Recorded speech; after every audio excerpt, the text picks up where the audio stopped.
My name is Beulah Carter, and I'm 65 years old. 3 nights ago, my husband Lawrence pushed me down the stairs in our home.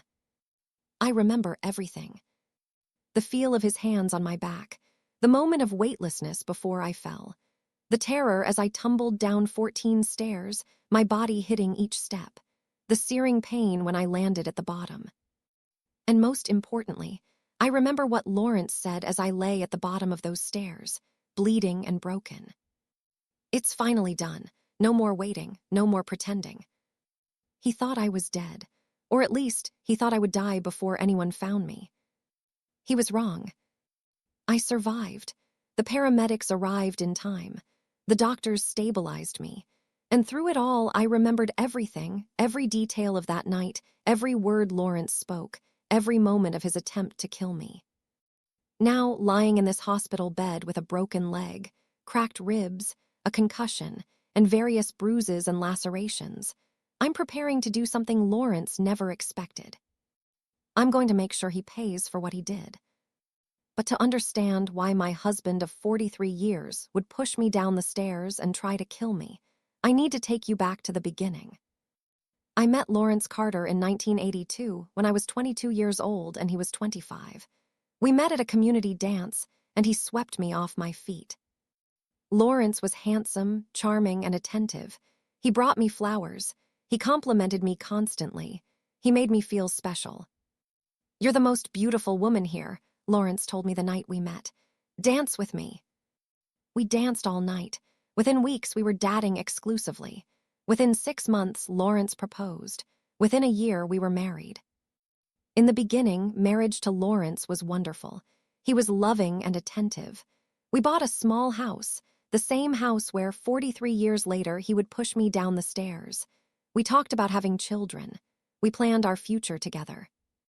But gradually, over the first few years of marriage, things began to change. Around our 3rd anniversary, I started noticing changes in Lawrence's behavior. He became more controlling about money. We'd always kept joint bank accounts, but Lawrence started questioning every purchase I made. "Why did you spend $40 at the grocery store?" Lawrence would demand. "That's what groceries cost," I'd explain. "You should have spent $30, Lawrence would say. "You're wasting our money." He became more critical of how I kept the house. "This bathroom isn't clean enough," Lawrence would complain. "I cleaned it this morning," I'd protest. "Well, you did a poor job," Lawrence would say. "Do it again." He became more controlling of my time and activities. "Where are you going?" Lawrence would demand when I'd try to leave the house. "Just to visit my sister Minnie," I'd explain. "You spend too much time with Minnie," Lawrence would say. "Stay home, I need you here." At first, I told myself Lawrence was just stressed from work. He was an accountant, and during tax season, he worked long hours and came home exhausted and irritable. But the controlling behavior didn't stop when tax season ended. It intensified. By our 5th anniversary, Lawrence had successfully isolated me from most of my friends and family. He didn't forbid me from seeing them. That would have been too obvious. Instead, he made it so difficult and unpleasant that I eventually stopped trying. "You're going to see Minnie again," Lawrence would say when I mentioned plans to visit my sister. "Fine, go. Leave me here alone after I worked all day." The guilt would gnaw at me. I'd cancel my plans. "You want to go to Geneva's birthday party," Lawrence would say when I mentioned a friend's celebration. "Do what you want. I'll just stay home by myself." The implied criticism, that I was selfish for wanting to socialize, would make me decline the invitation. Gradually, I stopped making plans. It was easier than dealing with Lawrence's guilt trips and complaints. My sister Minnie noticed. "Beulah, I never see you anymore," Minnie said during one of the rare times I managed to visit her. "Is everything okay?" "Everything's fine," I lied. "I've just been busy." "Is Lawrence treating you well?" Minnie pressed, concern in her voice. "Of course," I said, forcing a smile. "We're very happy." But I wasn't happy. I was lonely, controlled, and increasingly trapped in a marriage that felt more like a prison with every passing year. By our 20th anniversary, Lawrence had complete control over our finances.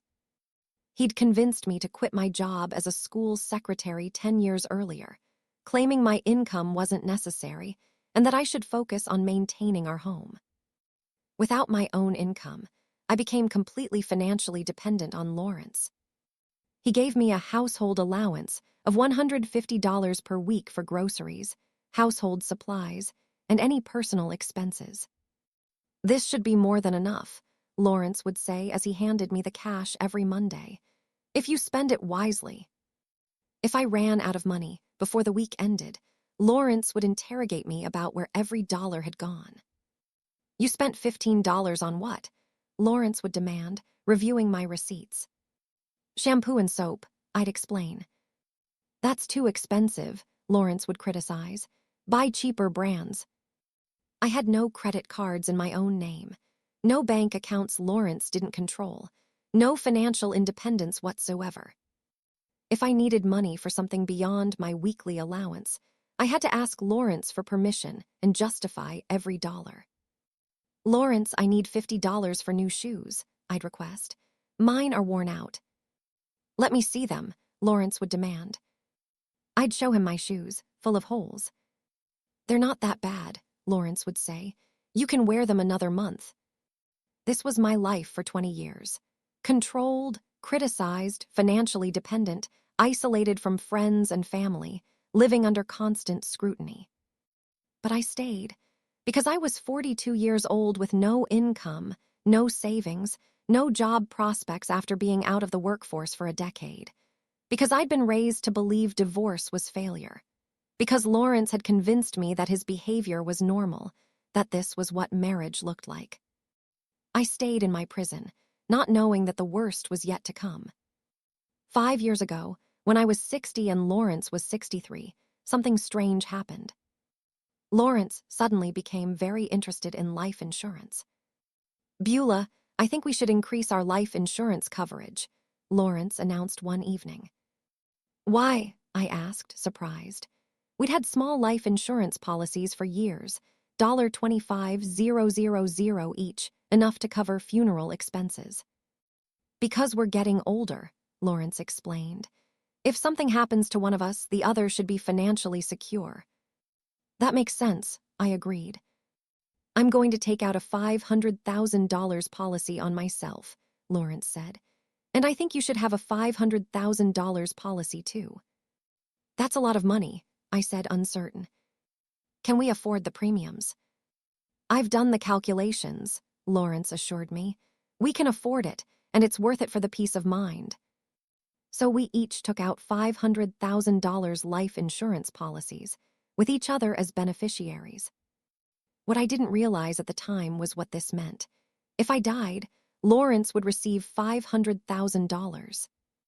For a man who'd controlled every aspect of our finances for decades, who'd isolated me from family and friends, who'd made me completely dependent on him, $500,000 was a powerful motive. 3 years ago, strange things started happening around our house. Small things at first, things I initially dismissed as coincidence or my own carelessness. I'd trip over items left on the stairs, a broom, a bag, a pair of shoes, items that hadn't been there minutes earlier. "Why did you leave that on the stairs?" I'd ask Lawrence. "I didn't," Lawrence would say. "You must have left it there and forgotten." "I didn't," I'd start to protest. "Beulah, your memory isn't what it used to be," Lawrence would interrupt. "You probably left it there earlier and don't remember." This happened multiple times over several months. Each time, Lawrence would claim I was becoming forgetful. Then came more dangerous incidents. I'd reach for the railing on our stairs, only to find it loose, wobbling dangerously as I put weight on it. "Lawrence, the stair railing is loose," I'd report. "It's dangerous. Can you fix it?" "I just tightened it last week," Lawrence would claim. "Are you sure it's loose?" I'd check again, and somehow it would be secure. "See, it's fine," Lawrence would say. "You're imagining things." But I wasn't imagining things. The railing had been loose. Someone, Lawrence, must have loosened it deliberately, then retightened it after I mentioned it. Then there was the incident with the space heater. I'd gone to bed one cold winter night with our space heater running in the bedroom. I woke up in the middle of the night gasping for air, the room filled with smoke. The space heater had been moved directly next to the curtains, which had caught fire. I managed to wake Lawrence and put out the fire before it spread, but it was close. How did the heater end up next to the curtains? I asked Lawrence, shaken.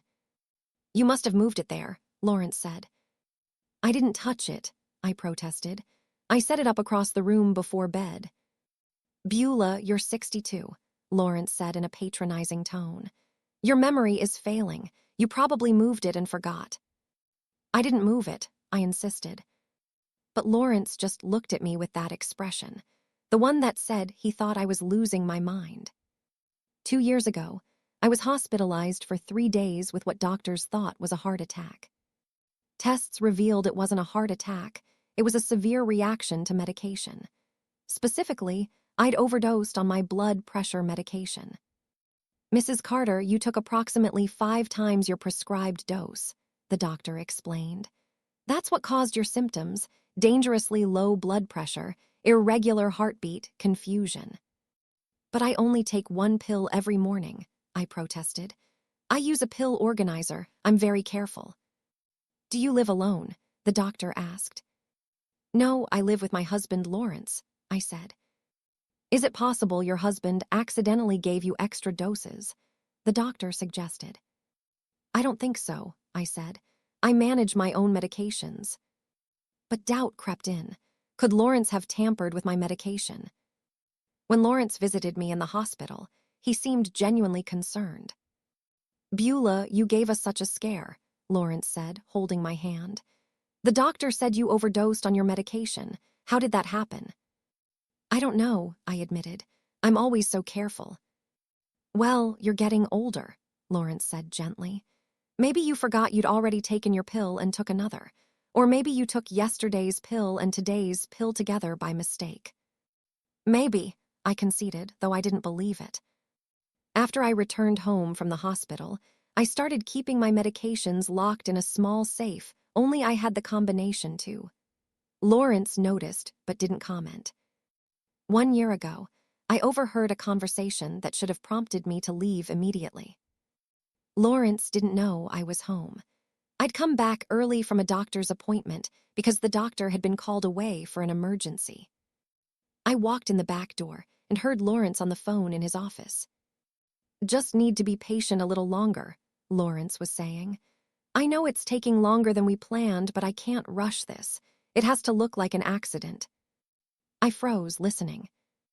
The life insurance policy is $500,000, Lawrence continued. Once she's gone, we'll have more than enough. We can finally be together without sneaking around. My heart stopped. Lawrence was having an affair, and he was planning something involving my death and the life insurance money. I've tried a few things, but she's been lucky, Lawrence said. Or maybe I haven't been bold enough, but soon, I promise. Just be patient with me. The person on the other end of the call must have said something because Lawrence laughed. I love you too, Lawrence said. Soon we'll be together and we'll have $500,000 to start our new life. I backed out of the house as quietly as I'd entered, my hands shaking, my mind racing. Lawrence was planning to kill me. He'd been trying to kill me with the accidents over the past 3 years. And he was doing it for money, $500,000, and for another woman. I should have left that day. I should have gone to my sister Minnie's house, called the police, filed for divorce, done something. But I was terrified. I had no money of my own, no job. I'd been financially dependent on Lawrence for 33 years. I had no proof of what I'd overheard, just my word against his. And I was ashamed. Ashamed that I'd stayed in this controlling marriage for 42 years. Ashamed that I'd let Lawrence isolate me from everyone who might have helped me. Ashamed that I was 64 years old and completely dependent on a man who wanted me dead. So I didn't leave. I just became more careful, more watchful, more aware that my husband was trying to kill me. 6 months ago, I discovered who Lawrence's mistress was. I'd suspected for months but had no proof. Then one day I saw them together. I'd gone to the grocery store and forgotten my wallet. When I returned home to get it, I saw an unfamiliar car in our driveway, a red sedan. I entered the house quietly and heard voices in the living room. Lawrence's voice and a woman's voice, speaking in intimate tones. I peered around the corner and saw them. Lawrence sitting on our couch with a woman I recognized. Her name was Estelle Price. She was 60 years old, a widow, and she'd been our neighbor for the past 2 years. Lawrence and Estelle were sitting very close together, holding hands, speaking in low voices. "Can't wait much longer, Lawrence," Estelle was saying. "I need you to commit to a timeline." I know, Lawrence said. "It's just difficult. I need the right opportunity." "You've been saying that for a year," Estelle complained. "I'm losing patience." "Just a little longer," Lawrence promised. "I'm working on it." They kissed, my husband and our neighbor, in my living room, in my home, discussing my murder as if it were an inconvenient chore. I backed away silently and left the house. I drove to a parking lot and sat in my car for an hour, crying and shaking. Then I made a decision. I needed to start planning my escape. Quietly, carefully, without Lawrence realizing what I was doing. Over the past 6 months, I've been preparing to leave Lawrence. Slowly, secretly. I started saving money by skimming small amounts from my weekly household allowance, $5 or $10 here and there that Lawrence wouldn't notice. Over 6 months, I saved $1,200 in cash, hidden in a tampon box in the bathroom where Lawrence would never look. I researched divorce lawyers online at the public library, where Lawrence couldn't track my internet history. I reached out to my sister Minnie, who I hadn't spoken to in months. "Minnie, I need to tell you something," I said when I called her from a pay phone. "Lawrence has been trying to kill me. He's having an affair with our neighbor, Estelle. They're planning to kill me for the life insurance money." "Beulah, oh my God," Minnie gasped. "You need to leave immediately. Come stay with me." "I can't yet," I explained. "I don't have enough money saved. I need a little more time to prepare. But I wanted you to know what's happening in case something happens to me." "Nothing is going to happen to you," Minnie said firmly. "Call me every day so I know you're safe, and start planning your exit." I also made copies of important documents: birth certificate, social security card, marriage certificate, bank statements, and stored them at a PO box I'd rented under my maiden name.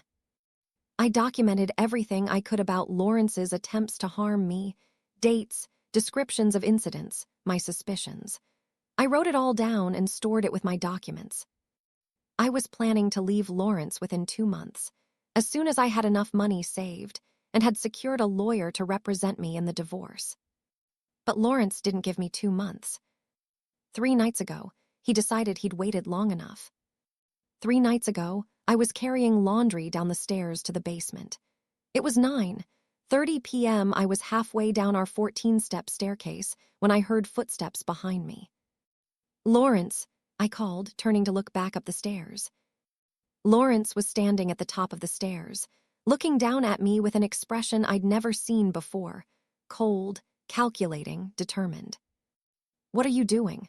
I asked, suddenly afraid. "What I should have done years ago," Lawrence said. Then he walked down the stairs toward me, his hands outstretched. "Lawrence, what?" I started to say. His hands connected with my back, both hands, pushing hard between my shoulder blades.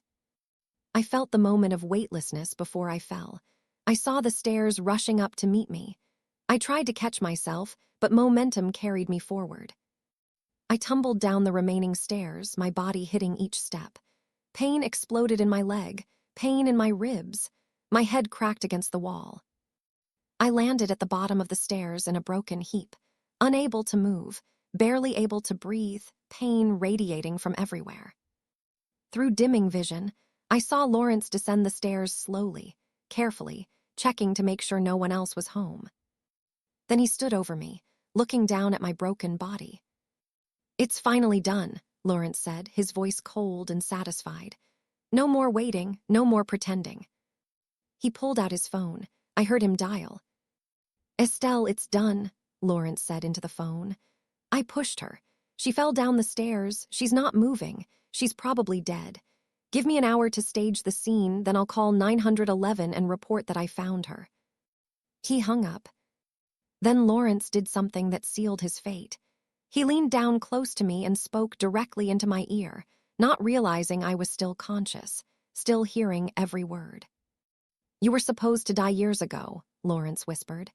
"But you kept surviving, the loose railing, the space heater fire, the medication overdose. You survived everything. I thought you were lucky. But it turns out you were just stupid, too stupid to realize your own husband wanted you dead." "I tried to make it look like accidents," Lawrence continued. "But you wouldn't cooperate, so I had to be more direct.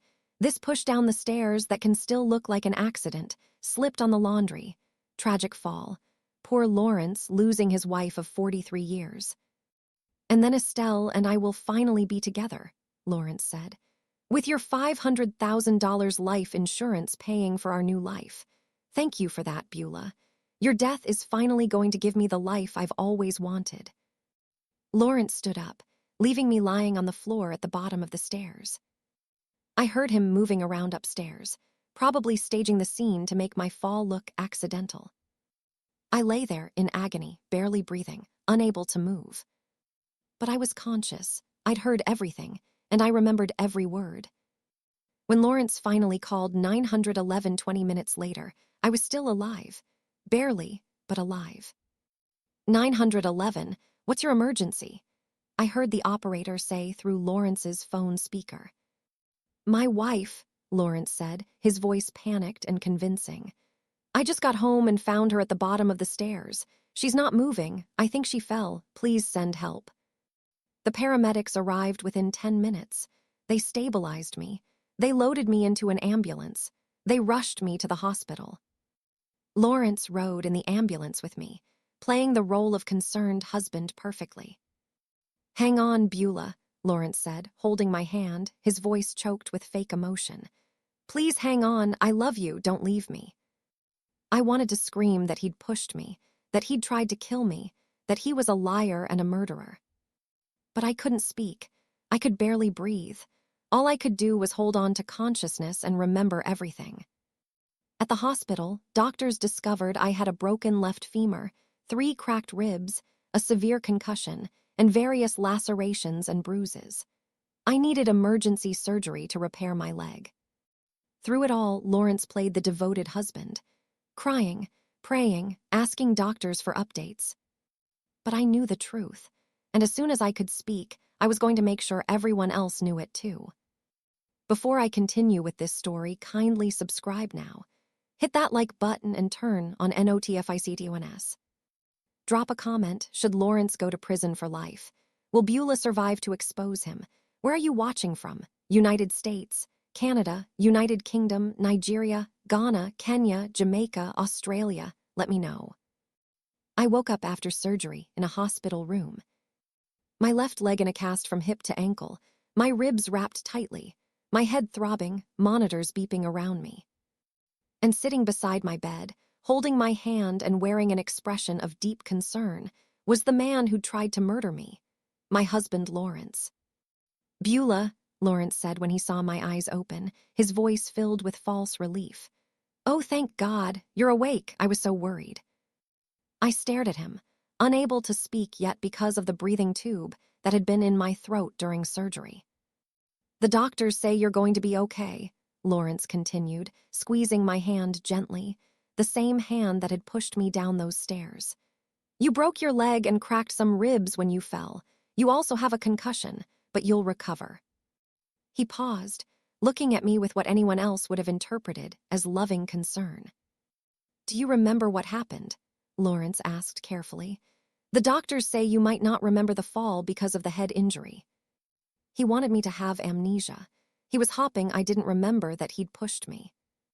I wanted to scream at him, to tell him I remembered everything, to call for security and have him arrested. But I didn't, because lying in that hospital bed, broken and in pain, I realized something important. If I revealed that I remembered Lawrence pushing me, he might try to finish the job while I was vulnerable and helpless in the hospital. So instead, I did something that probably saved my life. I pretended to have amnesia. I shook my head slightly, a gesture that could mean no, I don't remember, or just confusion. It's okay, Lawrence said, relief flooding his face. The doctors said memory loss is common with head injuries. You probably don't remember anything from right before the fall. That's normal. A nurse entered the room to check my vitals. Mrs. Carter, how are you feeling? The nurse asked kindly. I tried to speak, but my throat was too sore from the breathing tube. Don't try to talk yet, the nurse advised. Your throat needs time to heal, just rest. How long will she be in the hospital? Lawrence asked the nurse. Probably 4 to 5 days, the nurse said. We need to monitor her concussion and make sure she's stable before discharge. Then she'll need several weeks of physical therapy for the leg. Of course, Lawrence said. Whatever she needs, I'll take care of her at home. The thought of being alone in our house with Lawrence, completely helpless with a broken leg, filled me with terror. But I kept my expression neutral, pretending to be a confused patient who didn't remember anything. That first night in the hospital, after Lawrence left to go home and rest, I had a visitor I wasn't expecting, my sister Minnie. Beulah, Minnie burst into my room, her face showing relief and concern. Oh my God, when Lawrence called and said you'd fallen down the stairs, I was terrified. I stared at my sister, wanting desperately to tell her what had really happened. Can you talk? Minnie asked, noticing I wasn't speaking. I shook my head and pointed to my throat. The breathing tube from surgery, Minnie guessed. I nodded. Minnie pulled a chair close to my bed and took my hand gently, avoiding the IV. Lawrence said you don't remember the fall, Minnie said carefully. He said the doctors think you have amnesia from the head injury. I stared at Minnie intently, trying to communicate with my eyes. But Beulah, Minnie whispered, leaning very close, do you actually not remember, or are you pretending not to remember? Smart sister, she knew me well. I glanced toward the door to make sure no one was listening, then I nodded very slightly. Yes, I was pretending. You remember what happened, Minnie whispered. I nodded again, more emphatically. Did you fall, or? Minnie trailed off, the horrifying possibility hanging in the air between us. I shook my head. No, I didn't fall. Then I made a pushing motion with my hands. Minnie's face went pale. He pushed you. Lawrence pushed you down the stairs. I nodded, tears forming in my eyes. Oh God, Minnie breathed. Beulah, we need to call the police right now. I grabbed her hand and shook my head frantically. Not yet. Why not? Minnie demanded in an urgent whisper. He tried to kill you. I pointed to my broken leg, my wrapped ribs, my helpless state in the hospital bed. Then I gestured toward the door where Lawrence could walk in at any moment. You're afraid he'll try again while you're helpless, Minnie understood. You're pretending you don't remember to protect yourself. I nodded. But we can't let him get away with this, Minnie said. I shook my head. I wasn't planning to let him get away with it, but I needed to be smart about how I handled this. I reached for the notepad and pen on my bedside table. With shaking hands, I wrote, Need evidence, just my word versus his right now. Need him to confess or prove he did it. Call detective. Tell them suspected attempted murder, but I'm pretending amnesia until I'm safe. Minnie read the note, her expression moving from shock to determination. Okay, Minnie whispered. I'll call the police tomorrow and report your suspicion. They can start investigating without Lawrence knowing. But Beulah, you need to be careful if he tries again. I wrote, won't be alone with him, need your help. You have it, Minnie promised. Whatever you need, I'm not leaving you alone with him. The next morning, while Lawrence was at home, getting some rest, Detective Geneva Washington from the Sheriff's Department came to my hospital room. Detective Washington was a black woman in her early 50s with a kind but sharp expression. She'd been a detective for over 20 years and had seen everything. Mrs. Carter, I'm Detective Washington, she introduced herself. Your sister Minnie called our department this morning with some concerning information. She said you may have been the victim of an attempted homicide. Is that correct? I nodded, relief flooding through me that someone was taking this seriously. I understand you can't speak right now, Detective Washington said, but can you write? I nodded and reached for my notepad. Mrs. Carter, can you tell me what happened 3 nights ago? Detective Washington asked. I wrote carefully, despite my shaking hands. My husband Lawrence pushed me down the stairs. He's been trying to kill me for 3 years. He's having an affair with our neighbor Estelle Price. They want the $500,000 life insurance money. Detective Washington read the note, her expression remaining neutral but her eyes sharp. That's a serious accusation, Detective Washington said. Can you provide details about the incident 3 nights ago? I wrote, I was carrying laundry downstairs at 9:30 p.m. Lawrence came up behind me, pushed me with both hands in my back. I fell down 14 stairs. After I fell, he called his Mistress Estelle and said, "It's done." I pushed her. She's probably dead. Then he waited 20 minutes before calling 911. You were conscious after the fall? Detective Washington asked. I nodded and wrote, conscious the whole time, heard everything. He thought I was dead or unconscious. He whispered to me about how he'd tried to kill me before, loose railing, fire, medication overdose. Said I wouldn't cooperate by dying. Said my death would give him the life he always wanted with Estelle and $500K. Mrs. Carter, this is attempted murder, Detective Washington said seriously. Why didn't you tell the paramedics or doctors when you arrived? I wrote, couldn't speak, breathing tube, and was afraid. If Lawrence knew I remembered, he might try to finish the job while I'm helpless. So I'm pretending to have amnesia from the concussion. Smart, Detective Washington acknowledged. Does your husband know you're talking to me? I shook my head no. Good, keep pretending you don't remember, Detective Washington advised. I'm going to investigate this thoroughly. I'll need to interview your husband, your neighbor Estelle, and anyone else who might have relevant information. I'll also review your medical records from the past few years, especially that medication overdose incident you mentioned. She pulled out a card and set it on my bedside table. This is my direct number, Detective Washington said. If you feel unsafe at any time, call me immediately, day or night. Do you understand? I nodded, grateful tears forming. Mrs. Carter, one more question, Detective Washington said. Do you want to press charges against your husband? I wrote emphatically. Yes, he tried to murder me. He's been trying for 3 years. He planned it with his mistress. I want him prosecuted. Then we'll build a case, Detective Washington promised. But I need you to stay safe. Don't be alone with your husband. Keep pretending you don't remember. Let me gather evidence. Can you do that? I nodded firmly. I could do that. I'd survived this long. I could survive a little longer while the detective built a case against Lawrence. That afternoon, Lawrence returned to the hospital with flowers and a concerned expression. Beulah, sweetheart, Lawrence said, setting the flowers on my bedside table. How are you feeling today? I gave him a small, confused smile, the expression of someone who is recovering but still disoriented from the injury. The nurse said you still can't talk, Lawrence continued. That's okay, just rest and heal, I'm here for you. He sat beside my bed and took my hand. I've been thinking about when you come home, Lawrence said. You're going to need a lot of help with that broken leg. I've arranged to take time off work to care for you.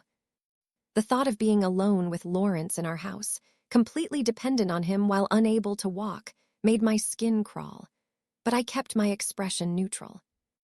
We'll set up a bedroom on the main floor so you don't have to deal with the stairs, Lawrence continued. And I'll help you with everything, bathing, dressing, getting around. You won't have to worry about anything. Except whether my husband is going to try to kill me again, I thought. Do you remember anything about the fall yet? Lawrence asked casually. I shook my head slowly. The doctors say your memory might come back gradually, Lawrence said, watching me carefully. Or it might not come back at all. Sometimes with head injuries, the events right before the trauma are just gone forever. He wanted my memory to be gone forever. He needed me to not remember that he'd pushed me. I gave him a vague, confused look and shrugged slightly, the perfect performance of someone who genuinely didn't remember. Lawrence relaxed, satisfied. "Well, it doesn't matter," Lawrence said. "What matters is that you're alive and recovering. I'm just grateful I didn't lose you." What a performance. If I didn't know he'd tried to murder me, I would have believed he genuinely cared. "I love you, Beulah," Lawrence said, leaning down to kiss my forehead. "We've been married 43 years. I can't imagine my life without you." He'd been imagining his life without me for at least 3 years. He'd been planning my death. He'd finally attempted it. And now he was sitting beside my hospital bed, lying to my face. But I smiled at him weakly, playing my role. Because I knew something Lawrence didn't. I remembered everything. Detective Washington was investigating, and Lawrence's freedom had an expiration date. Over the next 3 days, while I was in the hospital, Detective Washington worked quickly to gather evidence. She interviewed the paramedics who'd responded to our house.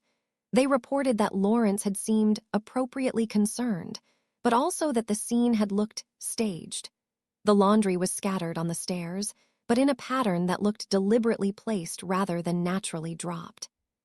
She interviewed our neighbors. Several reported that they'd seen Estelle Price visiting our house frequently when Lawrence was home alone, usually entering through the back door. She obtained our financial records, discovering the $500,000 life insurance policies Lawrence had taken out 5 years ago. She obtained my medical records from the medication overdose incident 2 years ago, noting that the overdose had been 5 times my prescribed dose, unlikely to be accidental. She interviewed my sister Minnie, who provided detailed accounts of how Lawrence had isolated me over the years, controlled our finances, and made me financially dependent. And critically, she interviewed Estelle Price. Detective Washington visited Estelle Price at her home, introducing herself as investigating an incident involving your neighbors. "I heard Beulah fell down the stairs," Estelle said, her concern sounding genuine. "How terrible. Is she okay?" "She's recovering," Detective Washington said. "Ms. Price, how well do you know Lawrence Carter?" "Lawrence," Estelle said carefully. "He's my neighbor, we're friendly." "Just friendly," Detective Washington pressed. "What are you implying?" Estelle asked defensively. "Ms. Price, we have reason to believe you and Lawrence Carter are having an affair," Detective Washington said bluntly. "Is that true?" Estelle's face went pale. I don't know what you're talking about." "Ms. Price, Beulah Carter was conscious after her fall," Detective Washington said. "She heard Lawrence make a phone call. He called someone, we believe it was you, and said, 'It's done.' I pushed her. She's probably dead." Estelle's face went from pale to white. That's not." "Ms. Price, if you were involved in planning Beulah Carter's murder, you could be charged as an accessory," Detective Washington said. "However, if you cooperate with our investigation, the prosecutor might be willing to reduce charges or grant immunity in exchange for testimony." Estelle sat down heavily, her hands shaking. "I never wanted anyone to get hurt," Estelle whispered. "But you knew Lawrence was planning to hurt his wife," Detective Washington pressed. "He talked about it," Estelle admitted quietly. "He said Beulah was standing in the way of our happiness. He said once she was gone, we could be together. He mentioned the life insurance money." "Did he tell you he was going to push her down the stairs?" Detective Washington asked. "Not specifically," Estelle said. "He just said he was working on it and that I needed to be patient. Then 3 nights ago, he called me and said it was done. He said he'd pushed her and she wasn't moving." "And what did you say?" Detective Washington asked. "I was shocked," Estelle claimed. "I didn't think he'd actually do it. I thought he was just talking." "But you didn't call the police," Detective Washington pointed out. "No," Estelle admitted. "I was scared and I loved him. I didn't want him to get in trouble." "Ms. Price, Lawrence Carter attempted to murder his wife," Detective Washington said. "And you had prior knowledge of his intentions. That makes you an accessory. However, if you're willing to testify against Lawrence, to tell the court everything he said about planning Beulah's death, we might be able to work something out." Estelle looked up, tears in her eyes. Will I go to prison? That depends on the prosecutor, Detective Washington said. But if you testify truthfully, it will work in your favor. If you lie or refuse to cooperate, you'll face the full consequences. I'll testify, Estelle said quietly. I'll tell them everything. Lawrence planned this. He talked about killing Beulah for over a year. I didn't think he'd actually do it, but he did, and I'm so sorry. On my 4th day in the hospital, the doctors determined I was stable enough to be discharged. Mrs. Carter, you'll need to continue recovering at home, my doctor explained. You'll need a wheelchair for at least 2 weeks, then crutches for several weeks after that. You'll have physical therapy 3 times a week, and you'll need help with daily activities. Lawrence was in the room, nodding along. I'll take care of everything, Lawrence assured the doctor. I've arranged time off work. I'll be with Beulah around the clock. The doctor looked at me. Mrs. Carter, do you have someone at home who can help you? Your husband has offered, but if you'd prefer to have family or a home health aide. This was my chance. I could refuse to go home with Lawrence. I could insist on going to Minnie's house or having a home health aide. But I also knew that if I did that, Lawrence would know I didn't trust him. He might realize I remembered the push. He might flee before Detective Washington could arrest him. So I did something that took every ounce of courage I had. I wrote on my notepad that I would go home with Lawrence. Lawrence will take care of me. He's a good husband. The lie made me sick, but it was necessary. Because I knew something Lawrence didn't. Detective Washington had enough evidence to arrest him. She was just waiting for the right moment. And that moment was coming very soon. Before I continue with this story, kindly subscribe now, smash that like button, and turn on notifications. Drop a comment. Is Beulah brave or crazy to go home with Lawrence? When should Detective Washington arrest him? Where are you watching from? Going home with Lawrence after 4 days in the hospital was the most terrifying thing I'd ever done. As Lawrence drove me home from the hospital in my wheelchair, I kept reminding myself, Detective Washington has evidence. Estelle is cooperating. Lawrence will be arrested soon. I just need to survive until then. But soon felt like an eternity when you were alone with someone who'd already tried to murder you once. Lawrence had converted our downstairs guest room into a bedroom for me, just as he'd promised. He'd set up a hospital bed, a bedside commode, everything I'd need while recovering. There, Lawrence said as he helped me into the hospital bed. Comfortable. I nodded, giving him a weak smile. I'll take good care of you, Beulah, Lawrence said, arranging my pillows. You'll be back on your feet in no time. Or dead, I thought, whichever comes first in your plan. Are you hungry? Lawrence asked. I can make you some soup. I shook my head. The thought of eating anything Lawrence prepared made me nauseous. What if he poisoned it? You need to eat to heal, Lawrence insisted. I'll make something light. He left the room, and I immediately reached for my phone, the one Detective Washington had given me with her number programmed in. I texted, home with Lawrence, scared. How soon can you arrest him? Detective Washington responded within seconds. Tomorrow morning, we have warrant approved. We'll arrest at 8 a.m. when backup available. Can you stay safe tonight? One night. I just had to survive one more night alone with the man who tried to kill me. I texted back, my sister Minnie wants to visit tonight. Can she come? Yes, have her stay as long as possible. Not safe for you to be alone with him. I immediately texted Minnie, come over tonight. Stay late, need you here. Minnie responded, on my way. Minnie arrived at 6 p.m. with flowers and a worried expression. Beulah, Minnie exclaimed, hugging me carefully. How are you feeling? I gave her a meaningful look and pointed to my throat, still pretending I couldn't speak, though actually my throat had healed enough that I probably could have spoken if I'd wanted to. But staying silent was part of my protection. If I could speak, Lawrence might ask me more questions about what I remembered. This way, I could avoid lying directly to his face. Lawrence, thank you for taking care of her, Minnie said to my husband. Of course, Lawrence said smoothly. She's my wife. I'd do anything for her. Except not try to murder me, I thought bitterly. I brought dinner, Minnie said, holding up bags of takeout food. I figured you both needed a break from cooking. That's very thoughtful, Lawrence said. We ate dinner together, Minnie, Lawrence, and me. Minnie kept the conversation going, talking about neighborhood gossip, her grandchildren, anything to fill the awkward silence.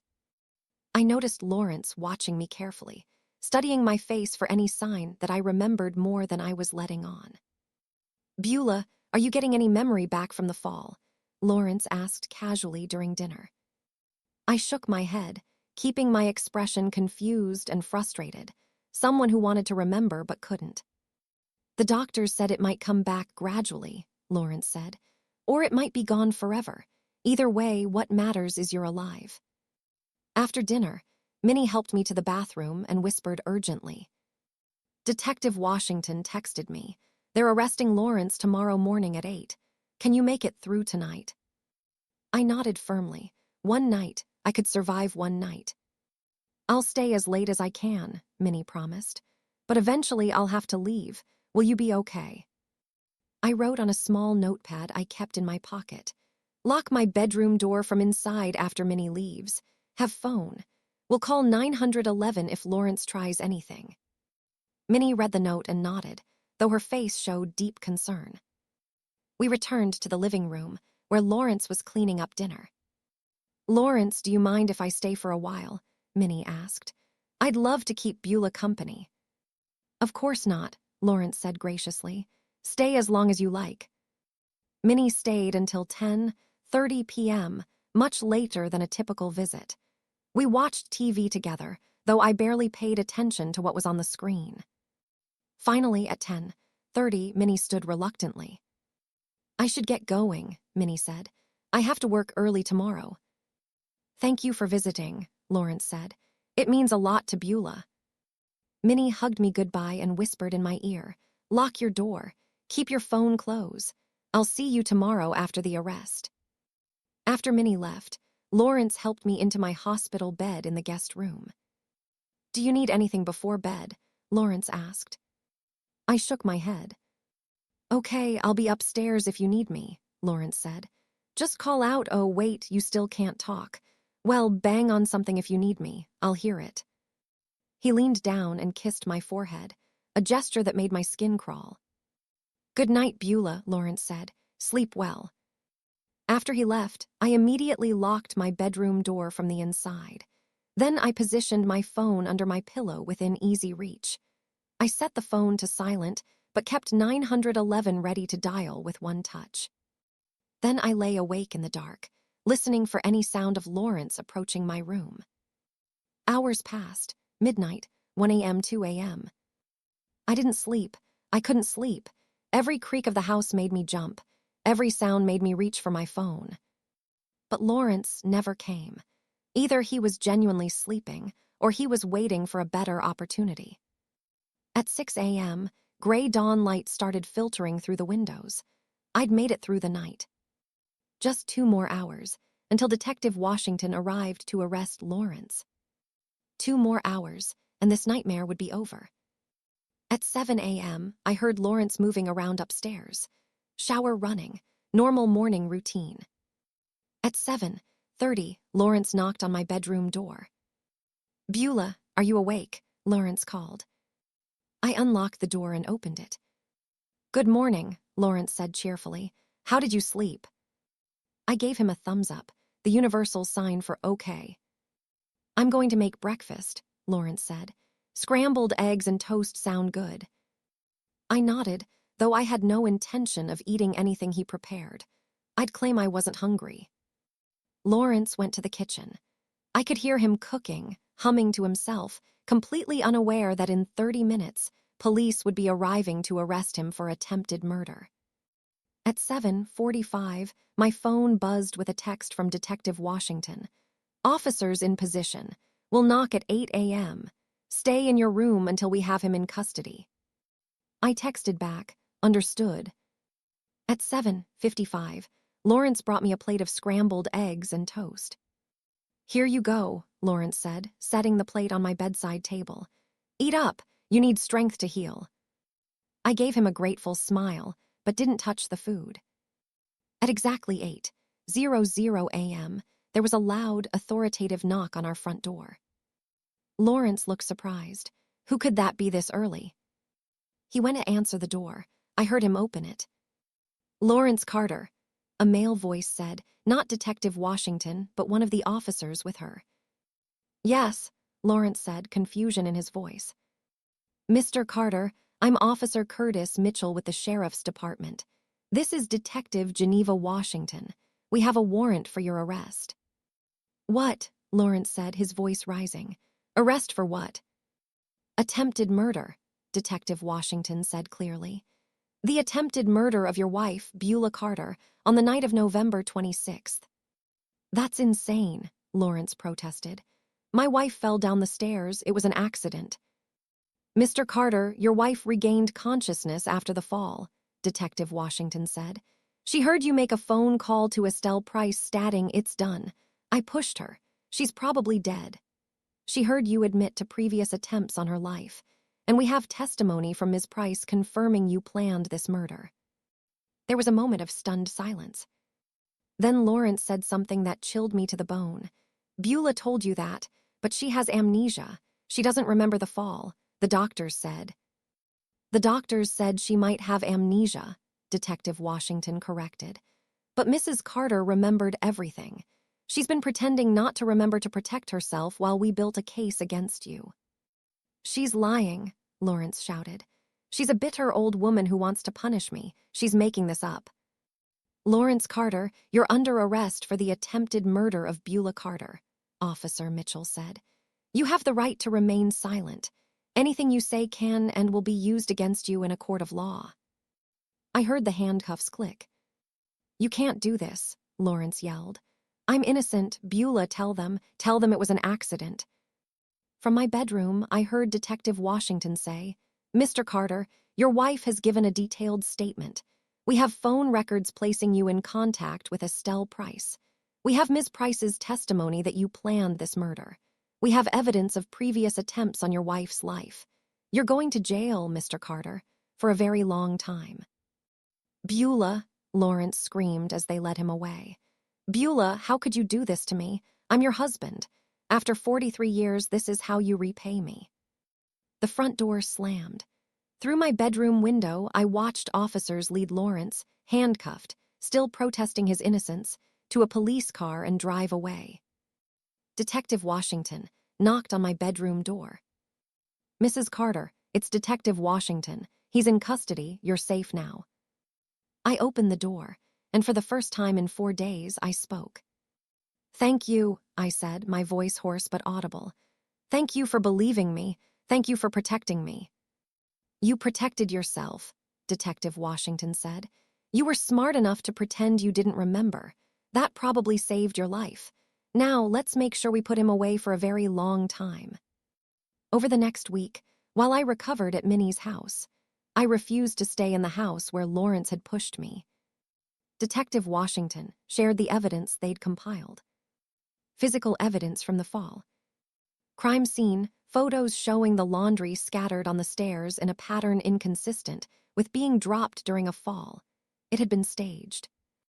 Medical records showing my injuries were consistent with being pushed, trajectory of fall, location of bruising. No evidence I'd slipped, no wet spots, nothing on the stairs to trip over. Lawrence's phone records. Call to Estelle Price at 9:47 p.m. on the night of the incident, 14 minutes after the fall, 6 minutes before the 911 call. Call duration, 3 minutes. Text messages in the days before showing Lawrence telling Estelle to be patient. It's almost time. Estelle Price's testimony. Detailed statement of Lawrence's year-long discussions about wanting Beulah dead. Recording of Estelle describing the phone call where Lawrence said it's done. I pushed her. Text messages between Lawrence and Estelle discussing the $500,000 life insurance money. Estelle agreeing to testify in exchange for reduced charges. She was charged as an accessory, but offered a plea deal for probation in exchange for testimony. Evidence of previous attempts. Medical records from the medication overdose showing I'd taken 5x my prescribed dose. Investigation revealed Lawrence had access to my medication. Fire department report from the space heater incident, noting the heater had been moved from its original position. Home maintenance records showing Lawrence had repaired the stair railing multiple times over the past 2 years. My detailed written account of each accident, with dates and descriptions. Financial motive. Life insurance policies showing Lawrence would receive $500,000 upon my death. Financial records showing Lawrence and I had limited savings, approximately $40,000. Evidence that Lawrence had recently looked at real estate with Estelle, pricing homes in the $300,000, $400,000 range, consistent with having $500,000 to start a new life. My testimony. Detailed statement of what happened the night of the fall. Account of Lawrence's confession while I lay injured at the bottom of the stairs. Description of 43 years of financial control and isolation. Statement about overhearing Lawrence's phone call 1 year ago discussing the life insurance money. The evidence was overwhelming. Lawrence's public defender recommended he accept a plea deal. But Lawrence refused. He insisted on going to trial, convinced he could convince a jury that I was lying, that the fall was an accident, that I was a bitter wife trying to punish him. He was about to learn how wrong he was. 3 months after Lawrence pushed me down the stairs, his trial for attempted murder began. I was 65 years old, walking with a cane. My leg had healed but was permanently weakened, sitting in a courtroom preparing to testify against my husband of 43 years. The prosecutor was District Attorney Opal Henderson, a fierce woman in her 50s who specialized in domestic violence cases. "Ladies and gentlemen of the jury," DA Henderson began in her opening statement, "this case is about a man who spent 3 years trying to murder his wife so he could start a new life with his mistress and collect $500,000 in life insurance money. Lawrence Carter tried to make his wife's death look like an accident multiple times. He loosened stair railings. He caused fires. He poisoned her medication. And when all those attempts failed, he pushed her down the stairs, called his mistress to celebrate, and waited 20 minutes before calling 911, hoping she'd die before help arrived. But Beulah Carter survived," DA Henderson continued. "She survived and she remembered everything. And now Lawrence Carter will face justice for attempting to murder the woman who stood by him for 43 years. Lawrence's attorney, Attorney Floyd Green, argued that the fall was accidental, that my testimony was unreliable due to my head injury, that Estelle's testimony was suspect because she'd been offered a plea deal, that there was no concrete proof Lawrence had pushed me. The prosecution's case relies entirely on the testimony of a bitter, elderly woman who may or may not accurately remember what happened," Green argued. "There's no video footage of the alleged push, no witnesses, just Mrs. Carter's word against Mr. Carter's, and that's not enough to convict a man of attempted murder." When I took the stand, DA Henderson walked me through everything. "Mrs. Carter, please tell the jury what happened on the night of November 26th, Henderson requested. I took a deep breath and began. "I was carrying laundry down the stairs to the basement," I said, my voice clear and strong. "It was about 9:30 at night. I was halfway down the stairs when I heard footsteps behind me. I turned and saw my husband Lawrence at the top of the stairs, looking at me with an expression I'd never seen before, cold and determined." "What happened next?" Henderson prompted. "I asked him what he was doing," I continued. "He said what I should have done years ago. Then he walked down the stairs toward me. I was confused and scared. He put both hands on my back between my shoulder blades and pushed me hard. I fell down the remaining stairs 7 steps. When I landed at the bottom, I couldn't move. I'd broken my leg and cracked my ribs." "Were you conscious after the fall?" Henderson asked.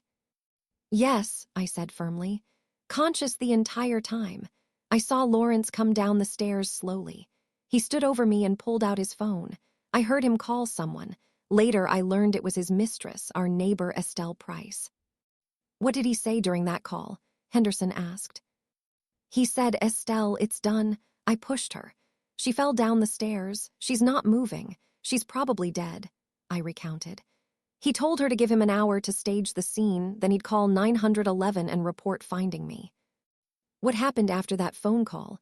Henderson asked. Lawrence leaned down close to me, I said, tears forming now. He whispered directly into my ear. He didn't know I was still conscious. He said, you were supposed to die years ago, but you kept surviving. The loose railing, the space heater fire, the medication overdose. You survived everything. The jury was listening intently, several members looking horrified. He said he'd tried to make my death look like accidents, but I wouldn't cooperate, I continued. He said he had to be more direct with the push down the stairs. He said it could still look like an accident, that I'd slipped on the laundry. He said once I was dead, he and Estelle would finally be together with my $500,000 life insurance paying for their new life. Mrs. Carter, how do you feel about your husband after what he did? Henderson asked. I looked directly at Lawrence, who was sitting at the defense table refusing to meet my eyes. Betrayed, I said.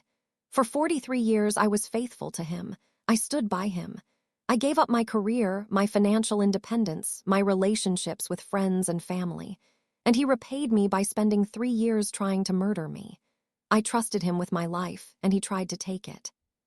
Before I continue this story, kindly subscribe now, smash that like button, and turn on NOTFICTONS.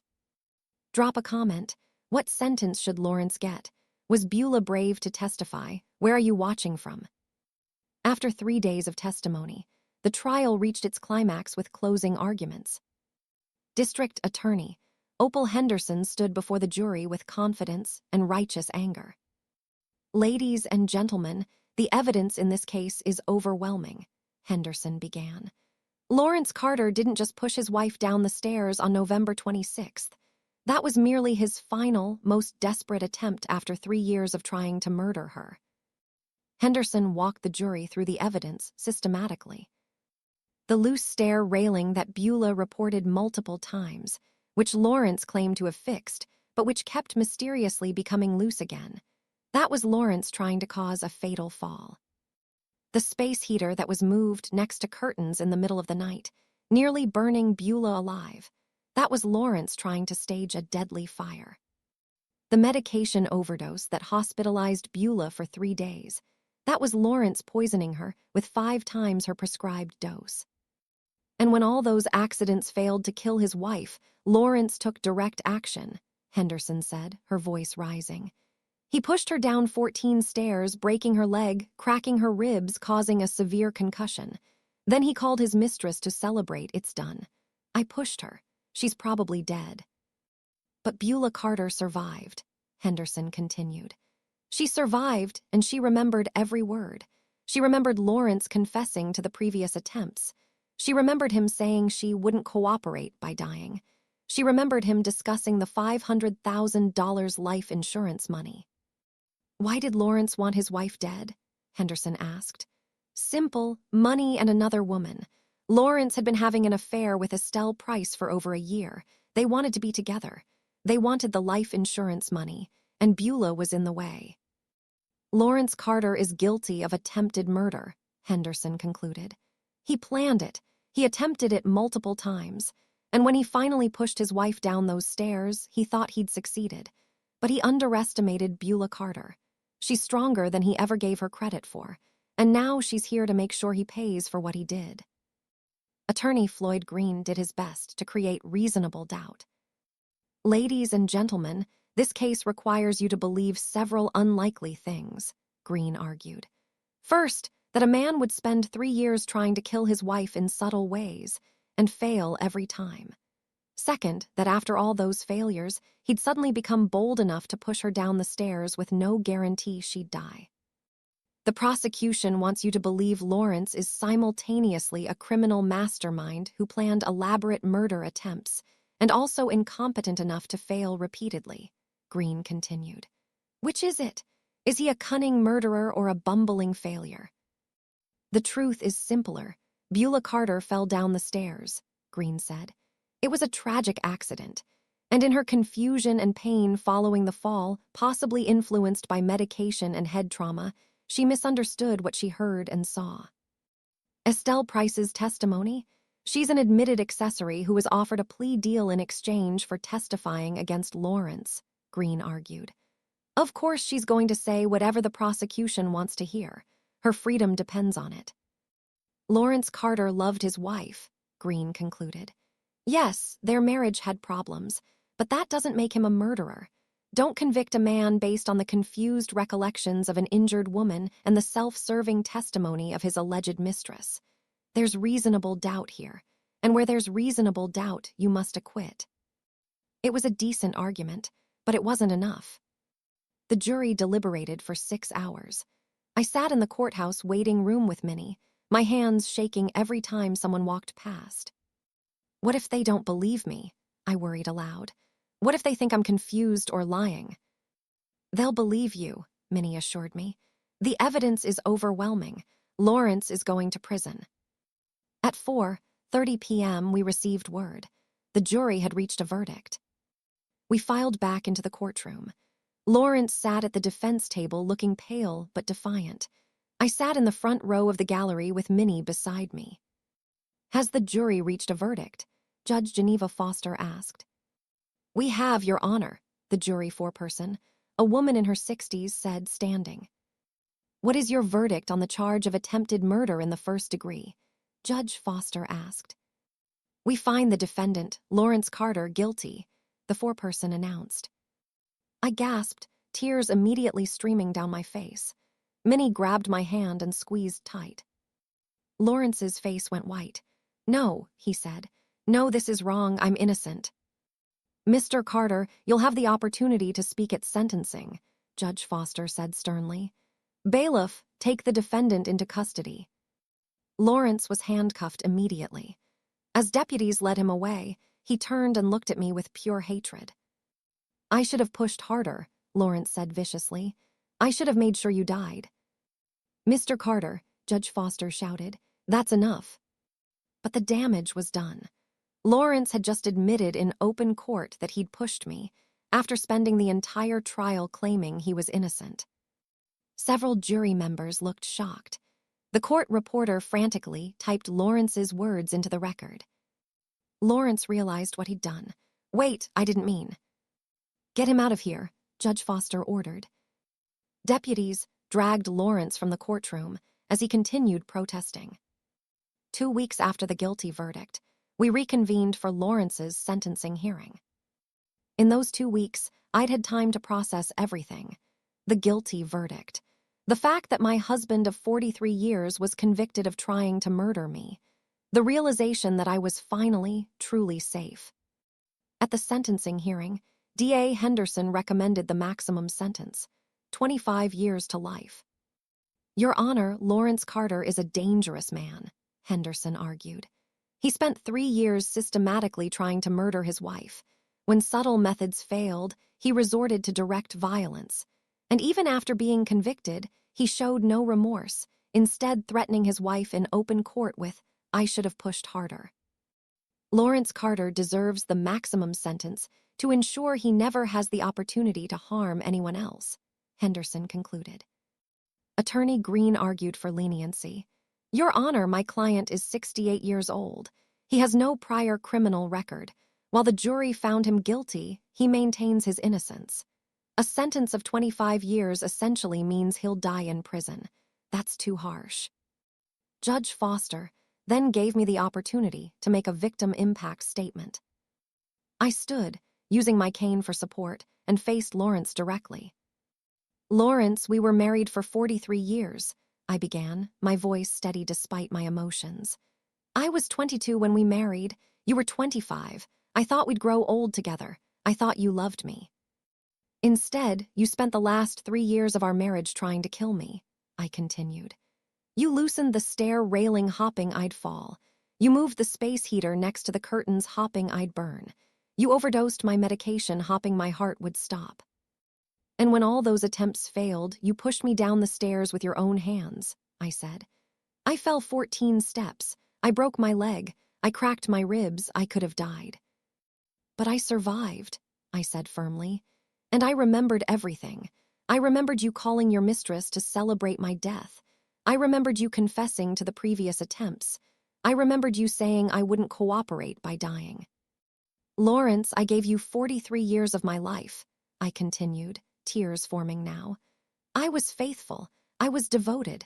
I gave up my career and my financial independence for you, and you repaid me by trying to murder me for money.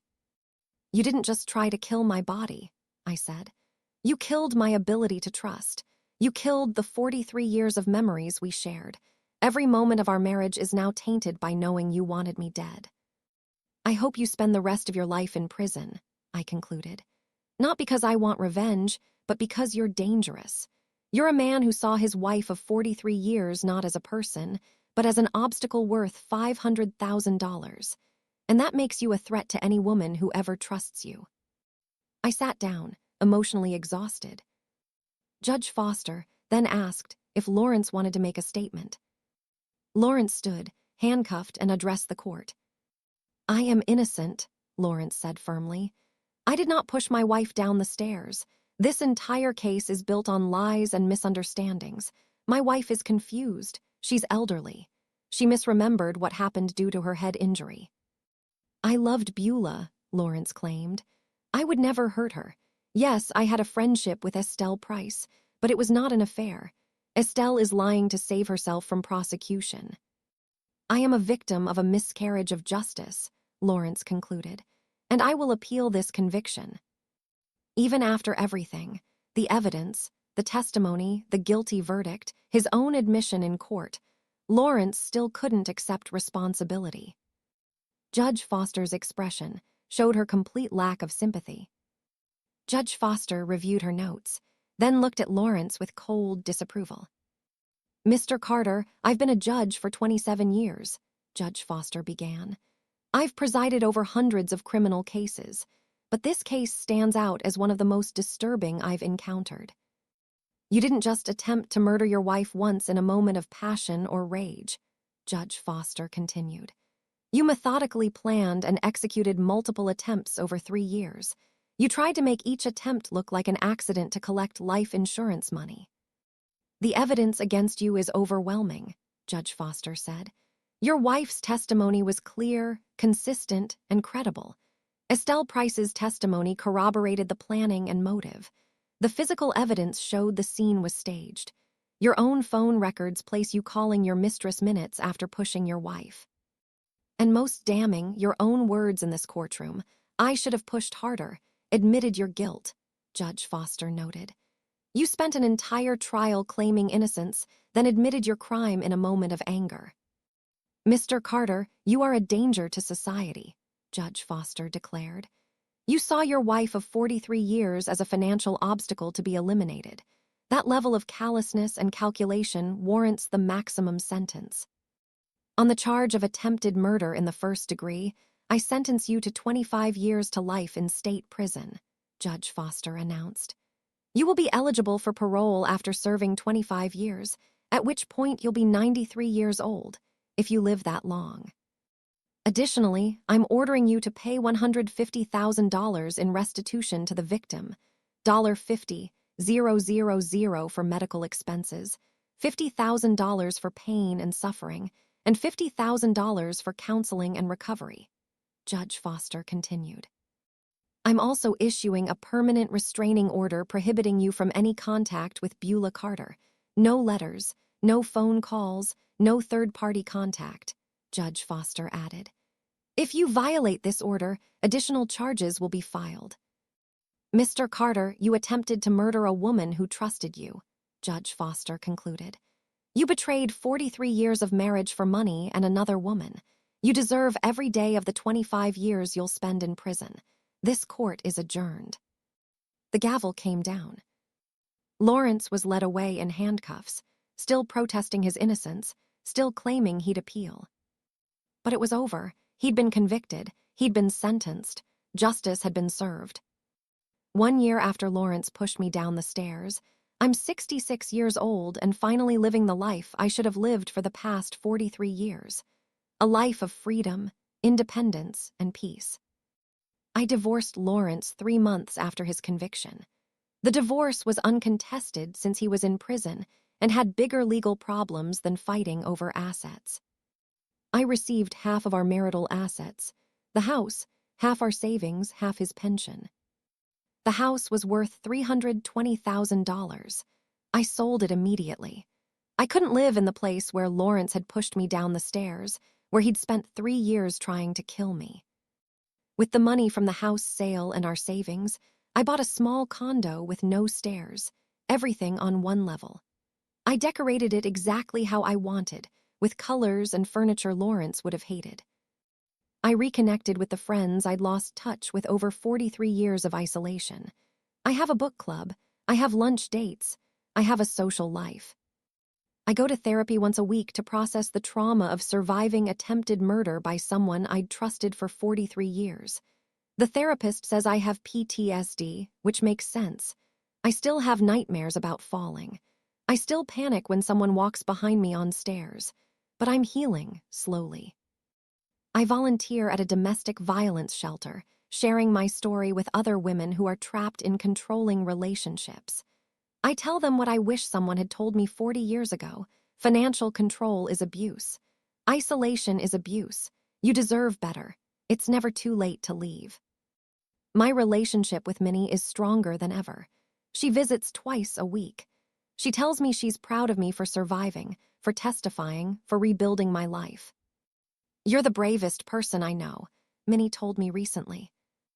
"I'm not brave," I said. "I just survived." "Surviving when someone wants you dead is the definition of brave," Minnie countered. Estelle Price, Lawrence's mistress and accomplice, accepted a plea deal.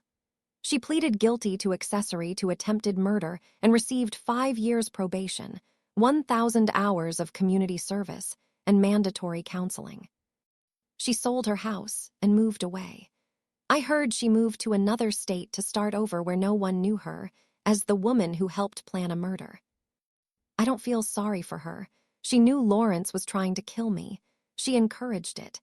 She was waiting to start a new life with him using my life insurance money. But at least she testified truthfully. Her testimony helped convict Lawrence. So in some twisted way, she helped ensure I got justice.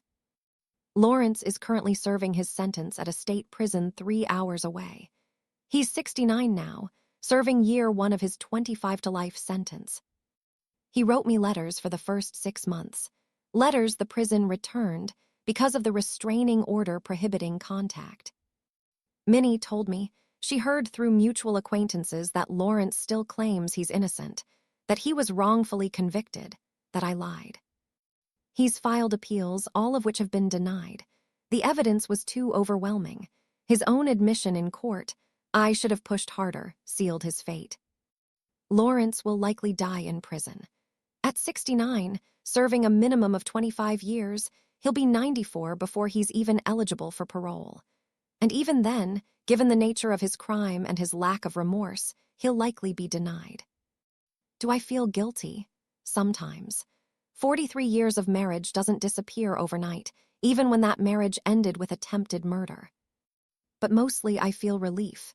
Lawrence can't hurt me anymore. He can't control me. He can't try to kill me. He's locked away where he belongs. Ironically, I ended up with the $500,000 life insurance payout that Lawrence had wanted so badly, not from my death, but from our divorce settlement. When we divorced, the court ordered Lawrence to maintain me as the beneficiary on his life insurance policy and to continue paying premiums. Since he's in prison with no income, the premiums are being paid from his pension. So if Lawrence dies in prison, I'll receive $500,000, the money he tried to murder me to get for himself and Estelle. I've already decided what I'll do with it if it ever comes. Donate it to domestic violence organizations. Let some good come from Lawrence's evil. People ask me what I learned from surviving attempted murder by my husband of 43 years. I learned that trust can be betrayed in the worst possible way, by the person you've trusted most in the world. I learned that isolation and financial control are forms of abuse that can trap you for decades. I learned that it's never too late to fight back, to tell your truth, to seek justice. I learned that survival is a form of strength. Sometimes the strongest thing you can do is simply refuse to die when someone wants you dead. Most importantly, I learned that I'm stronger than I ever knew. For 43 years, Lawrence convinced me I was weak, helpless, dependent on him. But when he pushed me down those stairs and left me for dead, I survived. I remembered. I testified. I ensured he faced justice. Lawrence thought I was too weak to survive his murder attempt. He was wrong. He thought I was too confused to remember what happened. He was wrong. He thought I was too afraid to testify against him. He was wrong. He thought he could get away with attempted murder. He was very, very wrong. I'm 66 years old now, living alone in my condo, walking with a slight limp from the leg that Lawrence broke when he pushed me down the stairs. That night 1 year ago, I survived being pushed down 14 stairs by my husband of 43 years. I survived and I remembered everything, every word Lawrence spoke, every confession he made, every detail of his 3-year plan to murder me. And I used those memories to ensure he was convicted and sentenced to 25 years to life in prison. My husband pushed me down the stairs thinking I would die. Instead, I survived, I fought back, and I won. Lawrence is in prison. I am free. And every day I wake up in my peaceful condo, I'm reminded that surviving is the best revenge. Lawrence spent 3 years trying to kill me. I spent 3 months ensuring he'd spend the rest of his life in prison. He lost. I won. Justice was served. And I'm finally, truly free. 1 year after Lawrence pushed Beulah down the stairs, justice is complete. After 6 hours, jury returned guilty verdict. Lawrence went white. "No, I'm innocent." Then, as deputies led him away, he said, "I should have pushed harder. I should have made sure you died." He admitted in court after claiming innocence entire trial. 2 weeks later, sentencing hearing, Beulah's victim statement. "You spent 43 years as my husband, last 3 trying to murder me. You loosened railings, started fires, poisoned medication. When that failed, you pushed me downstairs. You killed my ability to trust. I hope you spend rest of your life in prison." Lawrence claimed innocence again. "I'm a victim of miscarriage of justice." Judge Foster furious. "You methodically planned multiple murder attempts over 3 years. Physical evidence, phone records, your own words. I should have pushed harder. Prove guilt. SCNT and CED to 25 years to life. $150 K restitution. Permanent restraining order." Lawrence is 69, serving minimum 25 years. Will be 94 before parole eligibility, likely die in prison. Estelle got 5 years probation for testifying. Beulah divorced Lawrence, sold the house, $320 K, bought condo with no SDAIRS, reconnected with friends after 43 years isolation, volunteers at domestic violence shelter sharing her story. Therapy for PTSD but healing. 1 year later at 66, Lawrence thought I was too weak to survive. He was wrong. He thought I was too confused to remember. He was wrong. He thought I was too afraid to testify. He was wrong. He's in prison. I'm free. Surviving is the best revenge. This story proves that surviving attempted murder is the ultimate victory. Isolation and financial control are warning signs of danger. It's never too late to fight back at any age. Courts believe survivors with evidence. Your own words can convict you in court. 25 years to life means dying in prison. Freedom after abuse is priceless. Strength comes from refusing to die when someone wants you dead. If this story inspired you, please subscribe to this channel for more justice stories. Smash that like button. Turn on notifications for new content. Drop a comment. Was 25 years to life enough? Is Beulah an inspiration? Where are you watching from? United States, Canada, United Kingdom, Jamaica, South Africa, Australia, Trinidad, India, Philippines? Let me know. Remember, if you're in a controlling relationship, financial control is abuse. Being isolated from family, friends is abuse.